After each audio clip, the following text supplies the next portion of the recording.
வணக்கம். 8ஆம் நம்பர் தலைவர் பேசுறேன். அதிமுகவுல இருந்து 32% நிர்வாகிகள், மாவட்ட மந்திரிகள், முன்னாள் மந்திரிகள், இன்னாள் எம்எல்ஏக்கள் பூரா போனதுல 32% இப்போதைக்கு உடைச்சிட்டோம்னு தவேகாக்காரங்க ஒரு பேட்டி ஒண்ணு குடுத்துருக்காங்க. குறையும் பூராத்தையும் உடைச்சிரணும். அந்த கட்சியே இருக்கக்கூடாது அப்படிங்கிறதுல ஒரு குழு போட்டு அதுக்கு உண்டான வேலைப்பாடுகள பார்க்குற ஒருத்தர் நிர்வாகிகள முக்கியமான ஆள் தொடர்பு வச்சு, உனக்கு அத தர்றேன், இத தர்றேன், இவ்வளவு ரூவா தர்றேன், அவ்வளவு ரூவா தர்றேன் அப்படிங்கிற மாரி தொடர்பு வச்சுக்கிட்டே இருக்காங்க. தினம் தினம் ஆளு வைகை செல்வனோட போய் சேர்ந்திருக்காரு. இப்படி தினம் தினம் தாவேகா ஆபீஸ்ல அதிமுக காரங்க கூட்டம் போய் கொள்ளல. கதவ உடைச்சுக்கிட்டு போறேன், கதவ நெருக்கிட்டு போறேன். அங்க என்னமோ ஜனாதிபதியா ஆகப் போற மாரி முண்டி அடிச்சு போய்க்கிட்டு இருக்கேன் எல்லாருமே.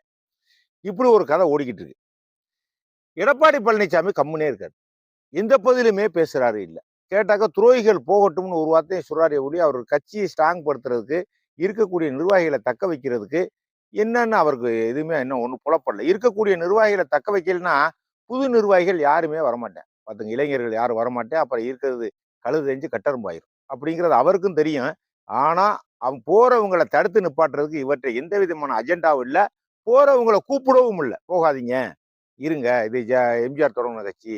அம்மாவால கட்டிக்காது. பொறுங்க எல்லாரும், என்ன பிரச்சனை நமக்குள்ள பேசிக்கிருவோம். வாங்க, இருங்க அப்படின்னு கீ வழக்கம் கூட பாடல. அது ரூமுக்குள்ள போய்க்கிட்டு அவரு மே வழக்கம் கூட பாட்டும்.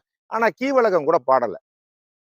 வைகோபால்சாமி விலகும்போது 15, 20 மாவட்ட செயலாளர் வைகோபால்சாமியோட விலகுனாங்க. இதே போல மந்திரி கிந்திரி எல்லாரும் இதே மாதிரி முன்னாள் மந்திரி எல்லாரும் நாட்டுல அணிதிரண்டு போனாங்க. ஒன்றிய செயலாளர் திமுக வந்து சரிபாதியா உடைஞ்சிருச்சு வைகோபால்சாமியால. அந்த நேரம் 92ல என்னமோ சரிபாதியா உடைஞ்சு போச்சு. சரிபாதியா உடைஞ்சவொன்னே திமுக தலைவர் என்ன செஞ்சாரு? நான் அரசியலை விட்டு ஓய்வு பெறுகிறேன் அப்படின்னு ஒரு அறிக்கை விட்டார். என்ன அர்த்தம்? எனக்கு அரசியல் உங்கள என்னை பிடிக்கலன்னா நான் விலகிக்கிறேன். இதுக்கு மேல என்னால் நான் உழைச்ச உழைப்புக்கு மரியாதைங்கிறது உங்கள்கிட்ட இல்லைன்னு சொன்னா நான் எதுக்கு அந்த இடத்துல இருக்கணும் அப்படின்னு சொல்லி அரசியலை விட்டு நான் விலகிக்கிறேன்னு ஒரு ஸ்டண்டாவது அடிச்சார். அப்புறம் எல்லாரும் கொஞ்சம் கொஞ்சமா அங்க இருக்கக்கூடிய ஆளை இழுத்தாங்க. அப்புறம் வைகோபால்சாமி எடுத்தக்கூடிய அரசியல் முடிவு கூட தோத்து போச்சு. அப்புறம் ஆட்டோமேட்டிக்கா கலைஞர்கிட்ட வந்தாங்க. அது கட்சி ஒரு மாதிரியா போயிருந்துச்சு. அந்த மாதிரி ஒரு ஸ்டண்ட் கூட அடிக்க தெரியல. ஸ்டண்டாவது அடிக்கணும்ல, சும்மானா சொல்லணும்ல, நான் விளைக்கிறேன், நமக்கு தேவை கட்சி தான் முக்கியம், என்னை முதலமைச்சர் ஆக்குனது கட்சி, உன்னை மந்திரி ஆக்குனது கட்சி, எல்லாத்துக்கும் முக்கியம் அந்த வீடு, இந்த பேஸ் மட்டும். அதை நொறுங்கி போச்சுன்னா உனக்கும் அட்ரஸ் இல்லை, எனக்கும் அட்ரஸ் இல்லை, எனக்கும் அடையாளம் தெரியாது, உனக்கும் அடையாளம் தெரியாது. நாட்டு மக்கள் யார் நம்மளை கேட்பேன்? கட்சி முடிஞ்சு போச்சுன்னா எங்கே போவ அப்படிங்கிற மாதிரி அவர் அறிக்கையே வெளியிடாம அவர் வார்டுக்கு அமைதியா இருக்காரு. நேத்து ஒரு பேப்பர்ல போட்டிருக்காங்க, பொதுக்குழுவை கூட்டுறதுக்கு அவர் திட்டம் வச்சிருக்காரு அப்படின்னு ஒரு திட்டம் ஒண்ணு போட்டிருக்காங்க. அப்புறம் அடுத்த ஒரு செய்தியே வந்திருக்கு, அண்ணாமலைய அதிமுக சேர்றதுக்கு, இணைஞ்சு சேர்ந்து செயல்படுறதுக்கு அல்லது கட்சியிலே சேர்றதுக்கு பேச்சுவார்த்தை நடந்துகிட்டு இருக்கு அப்படின்னு ஒரு செய்தி வேற வந்துகிட்டே இருக்கு. அது ஒரு செய்தியோட நிப்பாடிக்கிட்டாங்க. மேற்கொண்டு யாரு சொன்னது, யாரு வச்சதுங்கிற செய்தி வெளியிடல. ஆனா அண்ணாமலையோட பேசிக்கிட்டு இருக்கிறது உண்மைதான் அப்படிங்கிற மாதிரி நம்ம அனுமானம் பண்றோம். தேர்தலுக்கு முன்னாடி, அதாவது தேர்தல் ஜெயிச்ச உடனேயே ஸ்டாலினை போய் ரஜினிகாந்த் சந்திச்சாரு நம்ம சொன்னோம். அதுல ரஜினிகாந்துக்கு இங்கேயே வர்றாருன்னு நம்ம கேட்டுக்கிட்டே இருந்தோம். எலெக்ஷன் முடிஞ்சு போச்சு, விஜய்க்கு மெஜாரிட்டி கிடைக்கல, இவங்க 2 பேரும் அதிமுகவும் தோச்சு போச்சு, திமுகவும் தோத்து போச்சு அப்படிங்கிற போது ஸ்டாலினை போய் ரஜினிகாந்த் போய் சந்திச்சு பேசுறாரு. என்ன ஏது எப்படி கேட்டா நல விசாரிச்சு அது விசாரி இவர் ஒரு கதையை விட்டாரு. அது நமக்கு ஏற்புடையதா இல்ல. ரஜினிகாந்த் அரசியல்ல வரப்போறாருன்னு முத இந்தியாவிலேயே நான் ஒருத்தனே சொன்னேன் ஃபர்ஸ்ட். ஏன்னா சம்பந்தம் இல்லாம ஒரு ஆட்டக்குள்ள வர்றாரு, சம்பந்தம் இல்லாம ஒரு இடத்துக்குள்ள வர்றாரு. என்ன தோத்து போனவரை 10 நாள் 20 நாள் கழிச்சு சந்திச்சா என்ன குடி முழுகுதா? ஏன் அன்னைக்கே சந்திக்கணும்? விஜய் ஆட்சி அமைக்கக்கூடிய இழுபறியில இருக்கும்போது இவர் ஏன் அவரை போய் சந்திக்கணும்? அப்படிங்கிற ஏதோ ஒரு சிக்கல் இருக்கு, ஏதோ ஒரு கருத்து இருக்கு அப்படின்னு நான் சொல்லிக்கிட்டே வந்தேன். இப்ப என்னன்னாக்கா, ரஜினிகாந்த் பொண்டாட்டி வந்து ஒரு கட்சி அமைப்பு வச்சு அது ஒன்று நடத்திக்கிட்டு இருக்கு. எங்கிட்ட வாங்க, எங்கிட்ட வாங்கன்னு அது சொல்லிக்கிட்டே இருக்கு. அதே போல வீதி லீடர்ஸ்ன்னு சொல்லிட்டு அண்ணாமலை இங்கிட்டு ஒரு பக்கம் நடத்திக்கிட்டே இருக்காரு. அப்ப அண்ணாமலை இயக்குறது ரஜினி தான் அப்படிங்கிற மாதிரி நம்ம சொல்லிக்கிட்டே இருந்தோம். ஆனா இப்போ வந்து அமைதியா இருக்கு. இப்ப என்ன பிரச்சனை அப்படின்னு கேட்டாக்க, அதிமுகவுடைய தலைமையவே ரஜினிகாந்த் கொடுக்க போறாங்கன்னு நான் சந்தேகப்படுறேன். இல்லைன்னா அவங்களால தடுத்து போட முடியாது. அவங்களால தடுத்து சரீர மலையை தடுக்கணும்னா பெரிய ஒரு பாறாங்கல்ல தூக்கி கொடுத்தா தான் தடுக்க முடியும், இல்லைன்னா தடுக்க முடியாது. எடப்பாடியாலையும் தடுக்க முடியாது, சசிகலாவை கொண்டாந்து வச்சாலும் தடுக்க முடியாது, தினகரனை கொண்டாந்து வச்சாலும் இனி அந்த மலை சரிஞ்சுதே நிற்கும். அப்ப சரீரங்களா என்ன வழி? இதை முட்டு கொடுக்கறதுக்கு என்ன வழி? அதிமுகங்கிற ஒரு கட்சியை அழிவுல இருந்து தடுத்து நிப்பாட்டுறதுக்கு எப்படி? அதிமுகங்கிற ஒரு கட்சியை தவாக கபலீகரம் செய்யாம இருக்கிறதுக்கு என்ன வழி? இதை எடப்பாடி பழனிசாமி யோசிச்சிருப்பாரு. யோசிக்காம இருக்க வாய்ப்பே கிடையாது. அப்ப அதிமுகவுக்கு தலைமை இவர் இல்ல. இவர் எப்பயே முடிவு எடுத்துட்டாரு பழகணும்னு. வெளியவே பேச மாட்டேங்கிறாரு. ஆனா முன்னாடியே முடிவு எடுத்துட்டாரு அவரு. வேணாம், இந்த ஆட்டை சரியா வராது இனிமே. நமக்கு ஆதரவாவோ, நம்ம கருத்தை கேட்கறதுக்கோ யாருமே இல்ல அதிமுகக்குள்ள. அதனால நம்ம விலகிட வேண்டியதுங்கிற முடிவுல அவரு தெக்க தெளிவா இருக்காரு. ஆனா விலகிட்டா போதுமா? இருக்கக்கூடிய வேற ஆள தலைவரா போட்டு அப்போ விலகி ஓடுனேன்னா விஜய்ட்ட ஓடுனேன்னா என்ன பண்றது? இதுக்கு கருத்து என்ன? இதுக்குதான் முடிவுதே என்ன? பதில் என்ன? அப்படின்னு பேசும்போது ரஜினிகாந்த பேசிக்கிட்டு இருக்காங்க. அதனாலவே தொடக்கத்துல அண்ணாமலையை பேசிக்கிட்டு இருக்கோம்னு கதை கட்டுறாங்க. ரஜினிகாந்த் தலைமையா வரப்போறாரு. அதிமுக பொதுச் செயலர் ரஜினிகாந்த் தான். அப்ப ரஜினிகாந்த் நேரடியா பேசாம அண்ணாமலைன்னு பேசுறாங்க. அப்புறம் அண்ணாமலையை வச்சவன இல்ல ரஜினிகாந்த்டே நாங்க பேசிட்டோம். ரஜினிகாந்த தூக்கி தலைவரா போட போறேன். ரஜினிகாந்த தூக்கி தலைவரா போட்டா பெரிய கிரிட்டிக்கல் ஆயிரும். இங்க இருந்து அதிமுக இருந்து போனேன் பூரா திருவோட எடுத்துதான் நிக்கிறேன். ரோட்ல நிக்கணும். ரோட்ல தான்ப்பா நிக்கணும். விஜய்ட்ட போனா நீ என்ன பண்ணிருவாங்க? எல்லாரும் போறிய உன் கட்சிக்காரனுக்கே இங்க பொழந்து போய் கிடக்கு. விஜய் கட்சிக்காரனிக்க இங்க இருக்கவனை கொண்டு போய் விலை கொடுத்து வாங்கி அவனுக்கு என்ன கிடைக்கும்? என்ன கிடைக்கும்? எடப்பாடி பிடிக்கல அப்படி ரைட்டு, அது நீங்க விளையிட்டு போறிய. அரசியலை விட்டு ஒதுங்குங்க, பண்ணுங்க, ஏதோ ஒன்று பண்ணுங்க. ஆனா அதிமுகவுக்கு தலைமை ரஜினியை போட்டாச்சுன்னு வைங்க, அங்க இருக்க முறை இங்க வந்தே ஆகணும். வேற வழியே கிடையாது. ஏன்னா விஜய்க்கு இந்த ஒரு வருஷம் தான் அவரோட ஆட்சி நீடிக்கும். நீ அதிமுக பூரா கூட விலைக்கு வாங்கு, திமுகவை பூரா கூட நீ விலைக்கு வாங்கு. நான் சவால் விட்டு சொல்றேன், 1.5 வருஷத்துல உங்க ஆட்சி கவுரல்னா என்னன்னு சுண்டி கூப்பிடுங்க. உங்களால இருக்கவே முடியாதுங்கிறேன். ஏன்னா நேத்து வந்துகிட்டு நீங்க எல்லா கட்சியும் அழிக்கணுங்கிற முடிவுக்கு வந்துட்டீங்கன்னா உங்களை அழிக்கிறதுக்கு எவ்வளவு நேரம் ஆகும்? காலமே அழிச்சு விட்டு போயிடும். காலம் தானே உங்களை உருவாக்குச்சு. அந்த காலமே உங்களை அழிச்சு விட்டு போயிடும். ஒரு கட்சியை அழிக்கிறது என்ன வேலை? தொண்டனை சேரு, நல்லது கெட்டது செய்கிறேன், நான் இந்த திட்டத்தை அறிவிச்சிருக்கேன், ஏலபாளையக்கு அறிவிச்சிருக்கேன், கட்சி தொண்டனுக்கு அறிவிச்சிருக்கேன், நான் நாட்டு மக்களுக்கு இதை செஞ்சிருக்கேன், இப்படி ஆள சரியா? என்ன காசை கொடுத்து 100 கோடி 200 கோடி உங்கள்கிட்ட காசு இருக்கா? நேத்து வந்ததுக்குள்ள 4 மாசம் 3 மாசம் ஆட்சியில இருந்ததுக்குள்ள உங்களோட காசு இருக்கு. மற்ற வீட்டில் ஓட்டாங்கடிச்சியா இருக்கு. நான் கேட்கிறேன், மற்ற ஓட்டாங்கடிச்சியா இருக்காங்க. அதிமுக வேலை விட்டு வாங்குவாரா? திமுகவில் இருக்கக்கூடிய எம்எல்ஏ எல்லாம் பேசுவாரா? விட்டுட்டு தேடுவாங்களா? விட்டுட்டு தேடுவாங்களாங்கிற உங்களை அழிக்காம என்ன பண்ணுவாங்க? நான் ஒண்ணு சொல்றியா, திமுகவுக்கு அதிமுகவுக்கு ஒரு கருத்தாவே சொல்றியா? நீ வாங்கு, விஜய்கிட்ட இருந்து வாங்காம போ, அதெல்லாம் எனக்கு தேவையில்லை. ஆனா நீ ஒண்ணுமே செய்ய வேணாம், விஜய் ஆச்சு ஆட்டோமேட்டிக்கா 1.5 வருஷத்துல கவுந்து ஓமியா. நான் சொல்றேன்ல, அவ்வளவுதான் அவருக்கு யோகம் இருக்கு, முடிஞ்சு வச்சா கதை. ஆட்டை உழைஞ்சு ஓமியா. இது விஜய்க்கு தெரியுமியா? நான் சொல்றேன், எனக்கு தெரிஞ்ச கருத்து அவருக்கும் தெரியும். நீங்க யாரையுமே ஒண்ணுமே செய்ய வேணாம். இன்னைக்கு சும்மா மட்டும் உட்காந்துக்கிட்டு இருங்க. ஸ்டாலின் வீட்டுல தூங்குங்க, எடப்பாடி உங்க வீட்டுல தூங்குங்க, எல்லா பேரும் தூங்குங்க.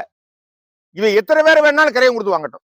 தாவாக்காரங்க எத்தனை பேர் வேணா விலை கொடுத்து வாங்கட்டும். விஜய் கூட எத்தனை பேர் வேணா பேசிட்டு கூட்டிட்டு போட்டோம். 1.5 வருஷம் கழிச்சு தானா ஆட்சி கவுறுதுன்னு நான் சொல்றேன். இதுக்கு யாராவது மறுப்பு சொல்ல முடியுமா? நான் சவாலும் விடுறேன். 1.5 வருஷத்துக்கு மேல உங்களால ஆட்சி நீ நடத்த முடியாதுங்கிறீங்க. என்ன அர்த்தம்? நேத்து வந்துகிட்டு கட்சி தொடங்கிட்டு நேத்து திடீர்னு வந்து ஒரு மாயாஜால மாதிரி ஓட்டை வாங்கிட்டு எல்லா கட்சியும் அழிக்கணும். அந்த கட்சி இருக்கக்கூடாது, இந்த கட்சி இருக்கக்கூடாது, உங்க கட்சி இருக்க எல்லாம் போறதுக்கு எவ்வளவு நேரம்? எவ்வளவு நேரம்ப்பா? நேத்து அனிதா ராதாகிருஷ்ணன் சொன்னாராம், அவருக்கு ஏன் என்னையவே பதவியில வர்றதுக்கு நான் என்ன பாடுபட்டு, நான் நல்லா நடிகரோட ஜாலியா இருந்துயா, என்னை போட்டு ஏன் அக்காப்புற கூட்டின்னு விஜய் ஒரு ஆள்கிட்ட சொன்னதா அனிதா ராதாகிருஷ்ணன் பேசியிருக்காரு. பேசிட்டு போறாரு. இதுல என்ன தப்பு இருக்கு? இதுல என்னையா தப்பு இருக்கு? உங்க தனிப்பட்ட வாழ்க்கை, யாரோடய ஒரு ஆள்கிட்ட சந்தோஷமா இருக்கத்தையும் செய்வேன். இதுக்கு ஒரு குற்றம் சொல்லல. அவர் வந்து பெருசாகவும் பேசல, மட்டமாவும் விஜய் பேசல. ஒரு கருத்தை சொல்லியிருக்காரு, அவ்வளவுதான். அவர் நடிகையோட அழகா சந்தோஷமா இருந்திருப்பாரு. இந்த பதவியை கொடுத்தோன்னா அவருக்கு தூக்கமே இல்லை, அவருக்கு சந்தோஷமும் இல்லை, அந்த நடிகையும் பார்க்கவும் முடியல அப்படிங்கிற மாதிரி பேசுறாரு. உங்களுக்கு நல்லதானே பேசுறாரு. உடனே தூக்கி கைது, உடனே தூக்கி கைது. உடனே கைது பண்றதுக்கு முன்னாடி கேட்டிருக்காங்க, கைது நாங்க பண்ணல, நீங்க எங்க கட்சி ராஜினாமா பண்ணி எங்க கட்சிக்கு வந்துருங்க.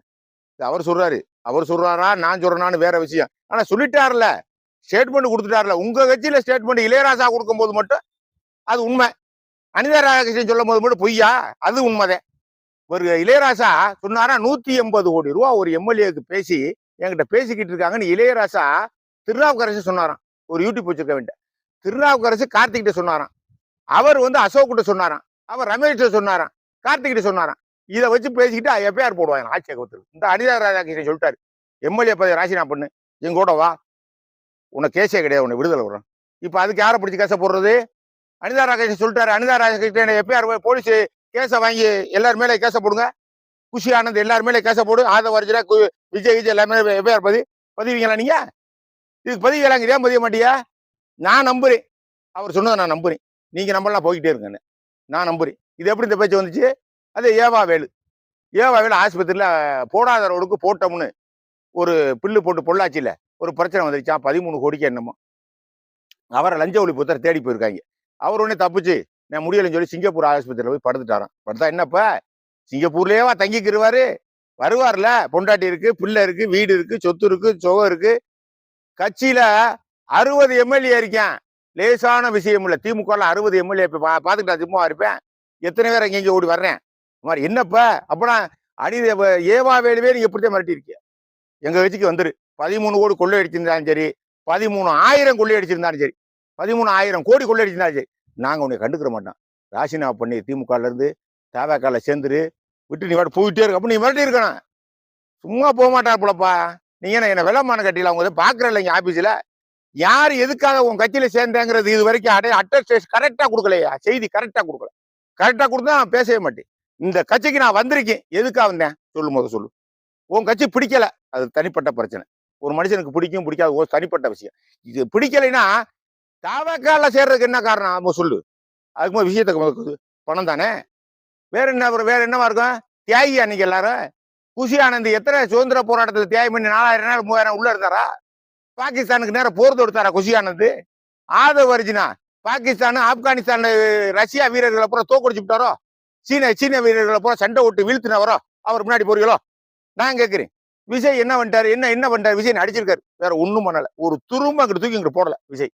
அக்கா யோக பாகத்துல உட்காந்துட்டீங்கன்னா அதுக்கா எல்லாரையும் அழிக்கிறது நாட்ட சர்வாதிகாரமா, சண்டியர்த்தனமா, ரெவடியாங்கிற விட்டு வைப்பானா? அவனை விட்டு வைப்பானாங்கிற உங்க போற போக்கே சரியில்லை. இதுல கம்யூனிஸ்ட்காரன் வேற வக்காலத்தை வாங்கிக்கிறேன். நாங்க சொல்லிட்டோம், அடுத்த கட்சிக்காரனை விலை கொடுத்து வாங்குறது, குதிரை பேரம் பேசுறது தப்பு அப்படின்னு நாங்க விஷயத்த சொல்லி வச்சிருக்கோம். புடுங்குன அதை வாங்கிட்டு தானே இருக்காங்க. அவன் பதில சொல்லியானா கருத்தை நீ ஏன் சொல்ற?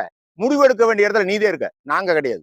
நான் பேசக்கூடிய இடத்துல நான் இருக்கிற மாதிரி கம்யூனிஸ்ட்காரன் முடிவு எடுக்கக்கூடிய இடத்துல நீ இருக்க. என்ன சொல்லணும்? ஏய் என்ன பேச்சு பேசுற? குதிரை பேரத்துக்கு நீ நடத்துற?